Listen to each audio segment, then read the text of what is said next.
Hello, friends. I, Dr. C.S. Prashant P. Patel, welcomes you in my YouTube channel PMP. તો વિદ્યાર્થી મિત્રો, આપણે આજે જોઈશું MCQ ભાગ 3. અત્યાર સુધી આપણે કુલ 2 ભાગ જોયા છે, જેમાં 6 ચેપ્ટરમાંથી MCQ કયા કયા પૂછાઈ શકે તેની માહિતી તમને આપેલી છે. જો વિદ્યાર્થીઓ જૂના MCQ ન જોયા હોય તો ચેનલની પ્લેલિસ્ટની અંદર એક ગ્રુપ હશે, એની અંદર તમને MCQના ભાગ જોવા મળશે. આ થર્ડ પાર્ટ છે. આજના MCQમાં આપણે 3 ચેપ્ટરના MCQ જોઈશું: કિંમત નિર્ધારણ, માર્કેટિંગમાં અભિવૃદ્ધિ મિશ્ર અને બજાર વિભાજન. આ 3 ચેપ્ટરમાંથી કયા કયા MCQ પૂછાવાની શક્યતા છે તે આ વિડીયોની અંદર આપણે જોઈશું. તો ચાલો વિદ્યાર્થી મિત્રો શરૂ કરીએ. MCQ નંબર 1: ડેશને પરિણામે તે વસ્તુઓ અંગે પેઢીને ભાવ નક્કી કરવા અંગે કોઈ સ્વાતંત્ર્ય હોતું નથી. જ્યારે કંપની પોતે ભાવ ન નક્કી કરી શકે તો એ ક્યારે? હરીફાઈ અંકુશ, સરકારી અંકુશ, પેદાશ જીવનચક્રનો તબક્કો કે ઉપરોક્ત તમામ? ધ કરેક્ટ ઓપ્શન ઇઝ સરકારી અંકુશ. જ્યારે સરકાર ભાવ નક્કી કરી દેતી હોય તો પછી તમે ભાવ નક્કી કરી શકો નહીં. અહીં માલની કિંમત જેટલી ઊંચી લઈ જઈ શકાય તેટલી ઊંચી નક્કી કરવામાં આવે છે. જ્યાં સુધી બજારમાં કોઈ હરીફ ઊભો ન થાય ત્યાં સુધી આવી ઇજારાશાહી કિંમત લેવામાં આવે છે. હરીફાઈ શરૂ થતાં જ કિંમત ઘટાડી દેવામાં આવે છે. આ કયા પ્રકારની કિંમત નીતિ છે? સ્થિર કિંમત નીતિ, બજાર પ્રવેશની નીતિ, ખૂબ ઊંચી કિંમત નીતિ કે મહત્તમ નફાની નીતિ? આ દરેક કિંમત નીતિ વિશે આપણે કિંમત નિર્ધારણ ચેપ્ટરની અંદર ટોપિક સમજ્યા છીએ.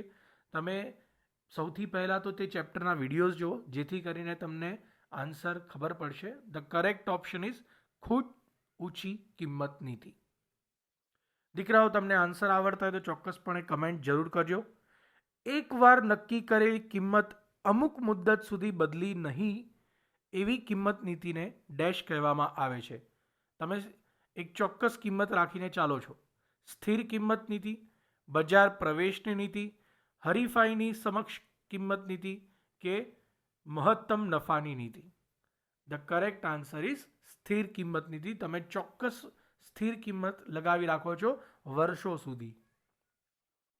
જો અન્ય બાબતો કિંમત પર અસર કરતી ન હોય એવી કિંમત નક્કી કરવામાં આવે છે કે જેથી વધુમાં વધુ નફો મેળવી શકે, આ કયા પ્રકારની કિંમત નીતિ છે? વેચાણ પર કે રોકાણ પર નિયત વળતરની નીતિ, બજાર પ્રવેશની નીતિ, હરીફની સમક્ષ કિંમત નીતિ કે મહત્તમ નફાની નીતિ? જો અન્ય બાબતો કિંમત પર અસર કરતી ન હોય એવી કિંમત નક્કી કરવામાં આવે જેથી વધુમાં વધુ નફો મેળવી શકાય. ધ કરેક્ટ ઓપ્શન ઇઝ મહત્તમ નફાની નીતિ. વધુમાં વધુ આપણે નફો મેળવી શકીએ. નવા બજારમાં દાખલ થવા અને પેઢીના માલની માંગ ઊભી કરવાની દ્રષ્ટિથી સામાન્ય કિંમતથી પણ ઓછી કિંમત રાખવાની નીતિ અપનાવવામાં આવે છે. આ કયા પ્રકારની કિંમત નીતિ છે? એકદમ ક્વેશ્ચન સમજીને જ તમને આઈડિયા આવી જશે. વેચાણ પર કે રોકાણ પર નિયત વળતરની નીતિ, બજાર પ્રવેશની નીતિ, હરીફની સમક્ષ કિંમત નીતિ કે ગ્રાહક ચૂકવી શકે એવી કિંમત નીતિ? ધ કરેક્ટ ઓપ્શન ઇઝ બજારમાં પ્રવેશની નીતિ. શરૂઆતમાં જ હતું કે તમે બજારમાં દાખલ થવા માટે કિંમત ઓછી રાખો છો.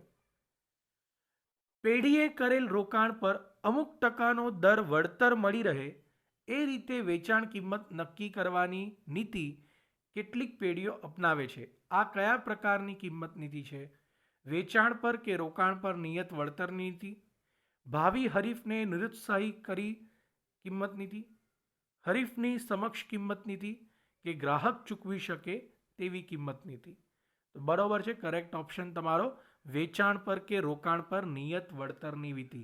ભાઈ, તમે જે પૈસા બિઝનેસમાં લગાવ્યા છે તે તમને પાછા મળે જલ્દીથી જલ્દી એ ધારીને તમે કિંમત નક્કી કરો એટલે વેચાણ પર કે રોકાણ પર નિયત વળતરની નીતિ. જુદા જુદા ગ્રાહકોની શક્તિ પ્રમાણે જુદી જુદી કિંમત વસૂલ કરવાની આ નીતિ એટલે?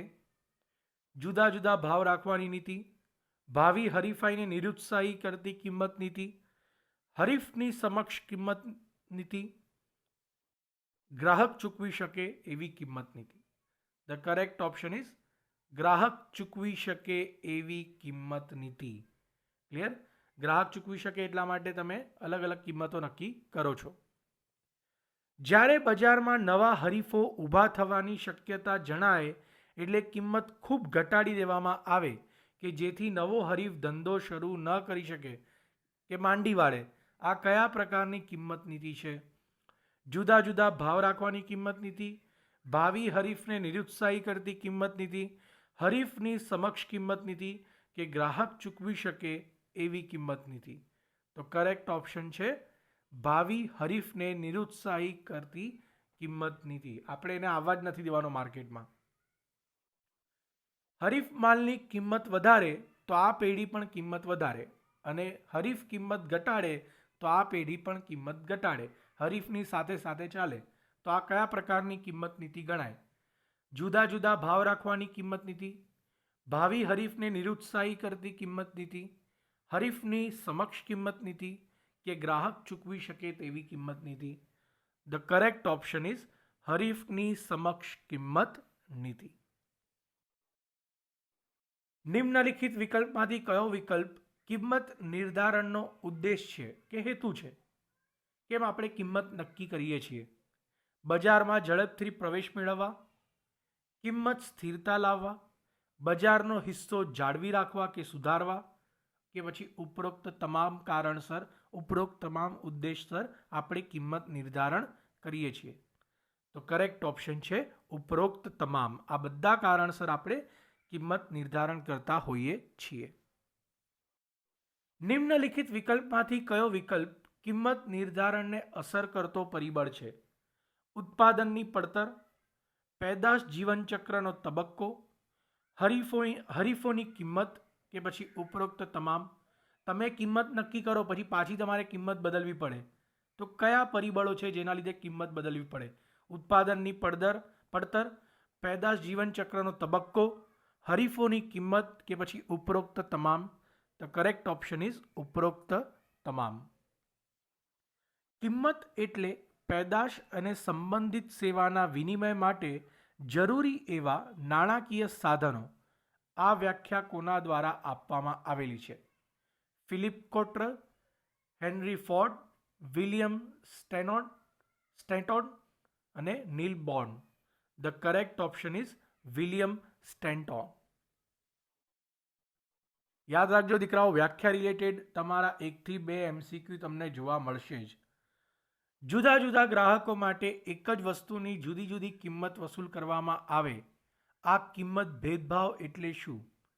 ગ્રાહકો અનુસાર કિંમત ભેદભાવ, પેદાશલક્ષી કિંમત ભેદભાવ, સમયલક્ષી કિંમત ભેદભાવ કે સ્થળલક્ષી કિંમત ભેદભાવ?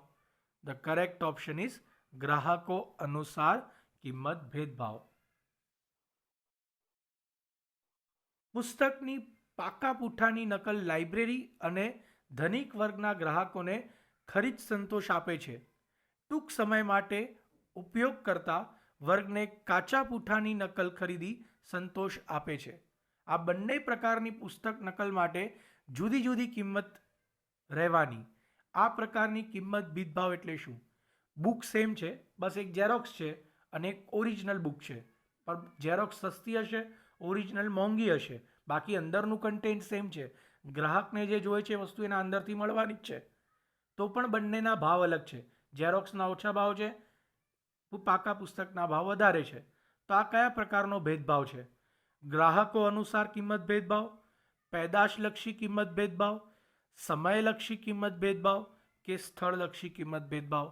ધ કરેક્ટ ઓપ્શન ઇઝ પેદાશલક્ષી કિંમત ભેદભાવ.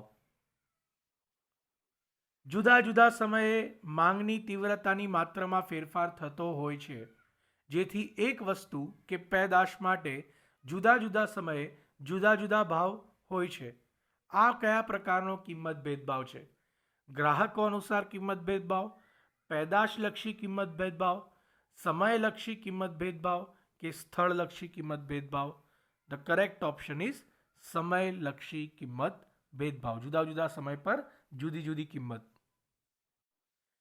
કિંમત નિર્ધારણ પદ્ધતિઓ કુલ કેટલા પ્રકારની છે?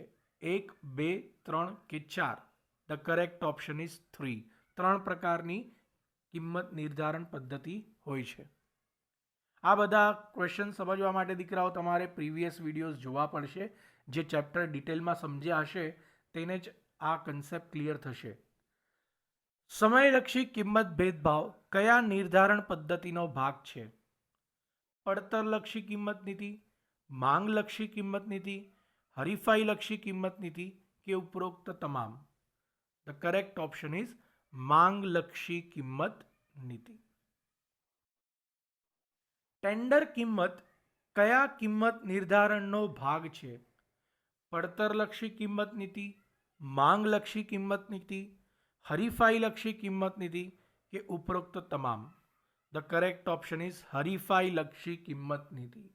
આપણે આખો ચાર્ટ દ્વારા સમજ્યા હતા કે કયા કયા પદ્ધતિમાં કેટલા કેટલા પ્રકારની કિંમત નીતિ જોવા મળે છે. તો દીકરાઓ સૌથી પહેલાં તો તમે કન્સેપ્ટ ક્લિયર કરો, પછી MCQ પર આવો. ડેશ કિંમત નીતિમાં કુલ મૂડીરોકાણ પર કે કુલ ઉત્પાદન ખર્ચ પર અમુક ટકો નફો મેળવી રહે તેવો લક્ષ્યાંક નક્કી કરવામાં આવે છે. કઈ કિંમત નીતિ છે?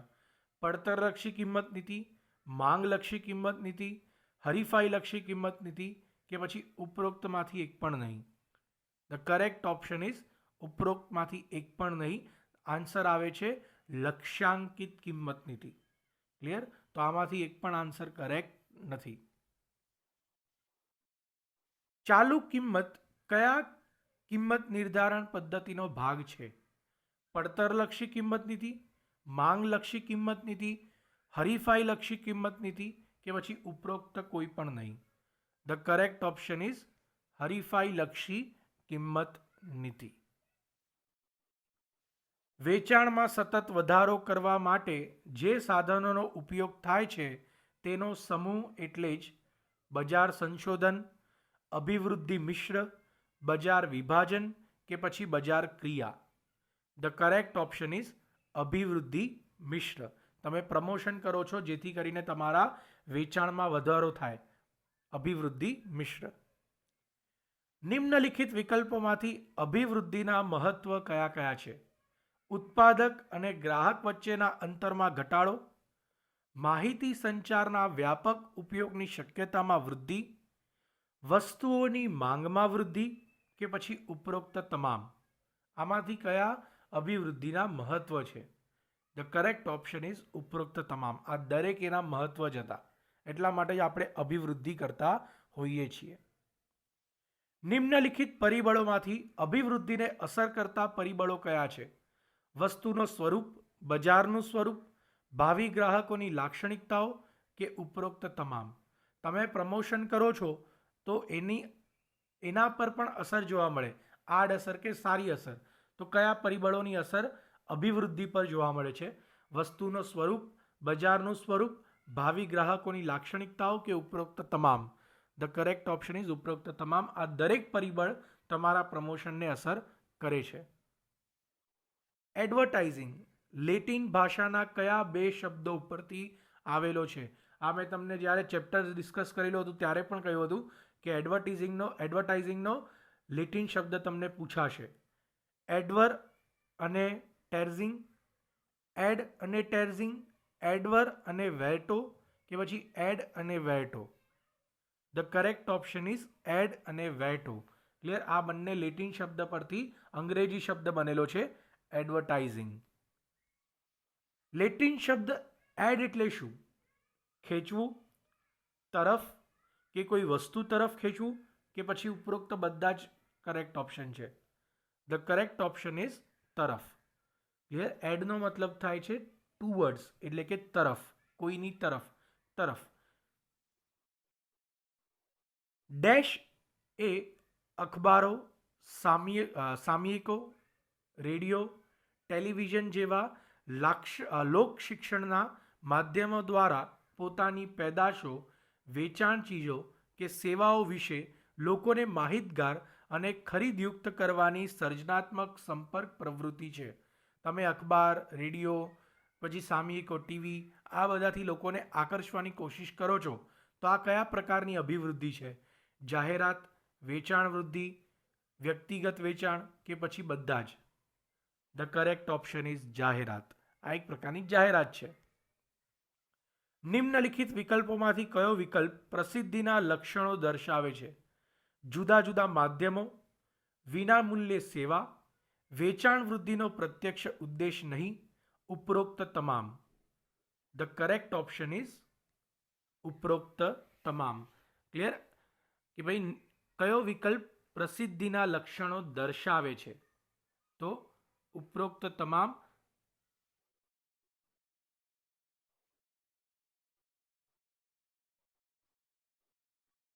મૂવિંગ ફર્ધર, કયા માર્કેટિંગ અભિવૃદ્ધિ પર ઉત્પાદકોનો અંકુશ હોતો નથી? જાહેરાત, વેચાણ વૃદ્ધિ, વ્યક્તિગત વેચાણ કે પ્રસિદ્ધિ? તમારો એટલે કે ઉત્પાદકનો, ફેક્ટરીના માલિકનો અંકુશ નથી હોતો આવા પ્રકારની અભિવૃદ્ધિ પર. જાહેરાત, વેચાણ વૃદ્ધિ, વ્યક્તિગત વેચાણ કે પ્રસિદ્ધિ? ધ કરેક્ટ ઓપ્શન ઇઝ પ્રસિદ્ધિ. પ્રસિદ્ધિ પર તમે કંઈ ના કરી શકો, એ જાતે જ પેપરમાં આવી જાય. ચાલો, બે વિધાન આપ્યા છે તમને. જાહેરાત અને પ્રસિદ્ધિ બંનેમાં વેચાણ વૃદ્ધિનો પ્રત્યક્ષ હેતુ રહેતો હોય છે. વિધાન 2, જાહેરાત અને પ્રસિદ્ધિ બંનેમાં ઉત્પાદકોનો અંકુશ જોવા મળે છે. બંને વિધાન સાચા છે, બંને વિધાન ખોટા છે. વિધાન 1 સાચું છે પરંતુ વિધાન 2 ખોટું છે, કે પછી વિધાન 1 ખોટું છે અને વિધાન 2 સાચું છે? ધ કરેક્ટ ઓપ્શન ઇઝ બંને વિધાન ખોટા છે. ક્લિયર? જો ફક્ત જાહેરાત વર્ડ ઉપયોગ, ફક્ત અહીંયા જાહેરાત શબ્દ હોતે તો બંને વિધાન સાચા હોતે, પરંતુ પ્રસિદ્ધિ શબ્દનો ઉપયોગ થવાથી બંને વિધાન ખોટા થઈ જાય છે. ડેશ અભિવૃદ્ધિમાં તેની અસર તરત જાણી શકાય છે? કયા પ્રકારની અભિવૃદ્ધિમાં ગ્રાહકનો રિવ્યૂ તમે તરત જાણી શકો છો? જાહેરાત, વ્યક્તિગત વેચાણ, પ્રસિદ્ધિ કે પછી ઉપરોક્ત તમામ? ધ કરેક્ટ ઓપ્શન ઇઝ વ્યક્તિગત વેચાણ. જ્યારે તમે સેલ્સમેન ઘર સુધી દરવાજે વેચવા જાય તો તમને રિસ્પોન્સ તરત મળી જતો હોય છે. ડેશ અભિવૃદ્ધિમાં ગ્રાહકોને માલ પ્રત્યક્ષ બતાવી શકાય છે? ગ્રાહક એને સ્પર્શ કરીને જોઈ શકે, એને ચકાસી શકે. એ કયા પ્રકારની અભિવૃદ્ધિ છે? જાહેરાત, વ્યક્તિગત વેચાણ, પ્રસિદ્ધિ કે ઉપરોક્ત તમામ? ધ કરેક્ટ ઓપ્શન ઇઝ વ્યક્તિગત વેચાણ. બાકી ટીવીમાં તમે કેવી રીતે ચકાસવાના કે પેપરમાં કેવી રીતે ચકાસવાના? વ્યક્તિગત વેચાણમાં જ તમે પ્રોડક્ટને ચકાસી શકો. ચોક્કસ ધોરણો કે આધારને ધ્યાનમાં રાખીને સમગ્ર બજારને નાના નાના વિભાગોમાં વહેંચવાની પ્રક્રિયાને ખાલી જગ્યા કહેવાય છે? બજાર સંશોધન, બજાર ક્રિયા, બજાર વિભાજન કે બજાર અભિવૃદ્ધિ? ધ કરેક્ટ ઓપ્શન ઇઝ બજાર વિભાજન. તમે નાના નાના બજારમાં વહેંચણી કરો છો, બજાર વિભાજન. બજાર વિભાજન વિના કાર્ય કરતું ધંધાકીય એકમ વિશાળ સમુદ્રમાં હોકાયંત્ર વિના માર્ગ શોધતી નૌકા જેવું છે. આ વ્યાખ્યા કોના દ્વારા આપવામાં આવેલી છે? Philip Kotler, doctor R.S. Davar, P Terence, L.K. Johnson? The correct option is L.K. Johnson દ્વારા આ વ્યાખ્યા આપવામાં આવેલી છે બજાર વિભાજન માટેની. નિમ્નલિખિત વિકલ્પમાંથી બજાર વિભાજનના ફાયદાઓ કયા છે? વેચાણમાં નોંધપાત્ર વધારો, યોગ્ય બજાર વ્યૂહરચના, અસરકારક માર્કેટિંગ કાર્યક્રમ કે ઉપરોક્ત તમામ? ધ કરેક્ટ ઓપ્શન ઇઝ ઉપરોક્ત તમામ. ભાઈ બજાર વિભાજનના ફાયદાઓ છે આ બધા જ. તમે જ્યારે બજારના ભાગલા કરો તો તમને આ બધા ફાયદા જોવા મળતા હોય છે. ટૂથપેસ્ટ 50 ગ્રામ, 100 ગ્રામ, 150 ગ્રામ, 200 ગ્રામના વજનમાં મળે છે. હેર ઓઇલ પણ તમને 100 ગ્રામ, 200 ગ્રામ, 500 ગ્રામના બોટલમાં જોવા મળે છે, અલગ અલગ સાઇઝમાં. ડાલડા ઘીના પણ તમને અલગ અલગ ડબ્બા જોવા મળે, 1 કિલો, 5 કિલો, 15 કિલો પેકેજિંગ તમને મળે છે. તો આ કયા પ્રકારનું ઉદાહરણ દર્શાવે છે? ટેવને અનુલક્ષીને પેકેજિંગ, જાતિ અનુલક્ષીને પેકેજિંગ, ઉંમર કે વયને અનુલક્ષીને પેકેજિંગ કે પછી જરૂરિયાત મુજબ packaging? The correct option is જરૂરિયાત મુજબ પેકેજિંગ. વપરાશી પેદાશમાં બજાર વિભાજન કેટલા ભાગમાં કરી શકાય? વપરાશી પેદાશમાં બજાર વિભાજન કેટલા ભાગમાં કરી શકાય? 5, 2, 3 કે 4? The correct option is 4. 4 રીતે તમે બજાર વિભાજન કરી શકો છો. ઔદ્યોગિક પેદાશમાં બજાર વિભાજન કેટલા ભાગમાં કરી શકાય? જો વપરાશી ગ્રાહકો માટે બજાર વિભાજન 4 પ્રકારનું છે, પણ ઔદ્યોગિક પેદાશ માટે કેટલા પ્રકારના બજાર વિભાજન છે? 5, 2, 3 કે 4? The correct option is 2. 2 પ્રકારે તમે બજાર વિભાજન કરી શકો છો. ડેશ એટલે એવી વસ્તુઓ કે જેનો પ્રત્યક્ષ રીતે છેવટનો ગ્રાહક વપરાશ કરે છે. ઔદ્યોગિક પેદાશ, વપરાશી પેદાશ, સરકાર માટે કરવામાં આવેલ પેદાશ કે પછી ઉપરોક્ત તમામ? જો ગ્રાહક જ એને વાપરવાનો છે તો છેલ્લો એટલે કે વપરાશી પેદાશ. સ્થાનિક બજાર, શહેરી બજાર, ગ્રામ બજાર આ પ્રકારના બજાર વિભાજનને ખાલી જગ્યા કહેવાય છે. આબોહવાની દ્રષ્ટિએ બજાર વિભાજન, ગીચતાની દ્રષ્ટિએ બજાર વિભાજન, વિસ્તાર કે પ્રદેશને અનુલક્ષીને બજાર વિભાજન કે ઉપરોક્ત તમામ? ધ કરેક્ટ ઓપ્શન ઇઝ વિસ્તાર કે પ્રદેશને અનુલક્ષીને બજાર વિભાજન. અગેન હું કહું છું દીકરાઓ કે તમે પ્રીવિયસ વિડીયોઝ જોશો તો તમને વધારે સારી રીતે ક્લિયર થશે. તમે ચેપ્ટરને ડિટેલમાં સમજો તો MCQ તમને સમજમાં આવશે. આબોહવાની દ્રષ્ટિએ જ્યારે બજાર વિભાજન કરવામાં આવે છે તો તે કયા પ્રકારનો બજાર વિભાજન ગણાય? ભૌગોલિક બજાર વિભાજન, વસ્તી વિષયક બજાર વિભાજન, મનોવૈજ્ઞાનિક બજાર વિભાજન કે વર્તનલક્ષી બજાર વિભાજન? ધ કરેક્ટ ઓપ્શન ઇઝ ભૌગોલિક બજાર વિભાજન. શિક્ષણની દ્રષ્ટિએ બજાર વિભાજન કરવામાં આવે તો તે કયા પ્રકારનો બજાર વિભાજન ગણાય? ભૌગોલિક બજાર વિભાજન, વસ્તી વિષયક બજાર વિભાજન, મનોવૈજ્ઞાનિક બજાર વિભાજન કે વર્તનલક્ષી બજાર વિભાજન? ધ કરેક્ટ ઓપ્શન ઇઝ વસ્તી વિષયક બજાર વિભાજન. આ બધા જ બજાર વિભાજનને આપણે ડિટેલમાં સમજ્યા છીએ. પેઢી પ્રત્યેની વફાદારીની દ્રષ્ટિએ જ્યારે બજાર વિભાજન કરવામાં આવે છે તો તે કયા પ્રકારનો બજાર વિભાજન ગણાય? ભૌગોલિક બજાર વિભાજન, વસ્તી વિષયક બજાર વિભાજન, મનોવૈજ્ઞાનિક બજાર વિભાજન કે વર્તનલક્ષી બજાર વિભાજન? ધ કરેક્ટ ઓપ્શન ઇઝ પેઢીને જ્યારે વફાદારી દર્શાવો, વર્તનલક્ષી બજાર વિભાજન. વસ્તુ વપરાશની દ્રષ્ટિએ જ્યારે બજાર વિભાજન કરવામાં આવે છે તો તે કયા પ્રકારનો બજાર વિભાજન ગણાય? ભૌગોલિક બજાર વિભાજન, વસ્તી વિષયક બજાર વિભાજન, મનોવૈજ્ઞાનિક બજાર વિભાજન કે વર્તનલક્ષી બજાર વિભાજન? વસ્તુ વપરાશની દ્રષ્ટિએ. ધ કરેક્ટ ઓપ્શન ઇઝ મનોવૈજ્ઞાનિક બજાર વિભાજન. ગોદરેજ કંપનીના ચાહકો ગોદરેજના સિન્થોલ સાબુનો ઉપયોગ કરે. જો ગોદરેજ પાવડર બજારમાં લાવે તો બીજો બધો પાવડર છોડીને લોકો ગોદરેજનો જ પાવડર વાપરે. જો ગોદરેજ રેફ્રિજરેટર લાવે તો એ લોકો રેફ્રિજરેટર વાપરે. તો તે ખરીદવાનો જે આગ્રહ રાખે છે, આ ઉદાહરણ શું દર્શાવે છે? કે તમે બધું ગોદરેજનું જ ખરીદો છો. તો આ શેનું ઉદાહરણ છે? પેદાશ પ્રત્યેની વફાદારી, સ્થળ પ્રત્યેની વફાદારી, પેઢી પ્રત્યેની વફાદારી કે પેદાશના લાભ? ધ કરેક્ટ ઓપ્શન ઇઝ પેઢી પ્રત્યેની વફાદારી. અમુક લોકો કંપનીને બહુ વફાદાર હોય, એ કંપની છોડીને જાય જ નહીં. જો એ કંપની બનાવે, જેમ કે પતંજલિ છે, પતંજલિના અમુક ગ્રાહક ફિક્સ છે, એ ક્યારે પતંજલિને છોડવાના નથી. ટાટાના ગ્રાહક ફિક્સ છે, એવી રીતે સેમ ગોદરેજના પણ અમુક ગ્રાહકો ફિક્સ છે. તો આને પેઢી પ્રત્યેની વફાદારી ગણવામાં આવે છે. ઔદ્યોગિક પેદાશમાં ભૌગોલિક સ્થિતિના આધાર પર જ્યારે બજાર વિભાજન કરવામાં આવે છે તો તે કયા પ્રકારનો બજાર વિભાજન ગણાય? પ્રથમ તબક્કાના આધારે બજાર વિભાજન, દ્વિતીય તબક્કાના આધારે બજાર વિભાજન, પ્રથમ અને દ્વિતીય બંને તબક્કાના આધારે બજાર વિભાજન કે ઉપરોક્ત કોઈ પણ નહીં? તો ઔદ્યોગિક પેદાશના બજાર વિભાજન બે રીતે થાય, પ્રથમ અને દ્વિતીય. તો આમાંથી કયો છે, પ્રથમ કે દ્વિતીય? તો કરેક્ટ ઓપ્શન ઇઝ પ્રથમ તબક્કાના આધારે બજાર વિભાજન. તો આઈ હોપ સો દીકરાઓ તમને આ MCQ વિડીયોઝ પસંદ આવ્યા હશે. હું હજી પણ રિક્વેસ્ટ કરીશ કે તમે ડાયરેક્ટ MCQ સોલ્વ કર્યા કરતાં પહેલાં ચેપ્ટરના વિડીયોને સમજો. મેં 3 ચેપ્ટરના ગ્રુપમાં MCQ બનાવ્યા છે કે 3 ચેપ્ટર પતે એટલે એ 3 ચેપ્ટરના MCQ, બીજા 3 ચેપ્ટર પતે એટલે 3 MCQ. ક્લિયર? અત્યાર સુધી આપણે 9 ચેપ્ટર કર્યા છે અને 9 ચેપ્ટરના 3 MCQ આપેલા છે, ભાગ 1, 2 અને 3. હવે આગળના ચેપ્ટર આપણે જોઈશું ત્યારે ફરીથી ગ્રુપમાં તમને MCQ જોવા મળશે. તો જો તમને વિડીયો પસંદ આવ્યો હોય તો દીકરાઓ ચેનલને સબસ્ક્રાઈબ જરૂર કરજો. બની શકે એટલો વિડીયોને શેર કરો જેથી કરીને તમારું પ્રોત્સાહન પણ અમને મળે. અને એક રિક્વેસ્ટ છે, આન્સર કમેન્ટ ચોક્કસપણે કરજો. Thank you so much.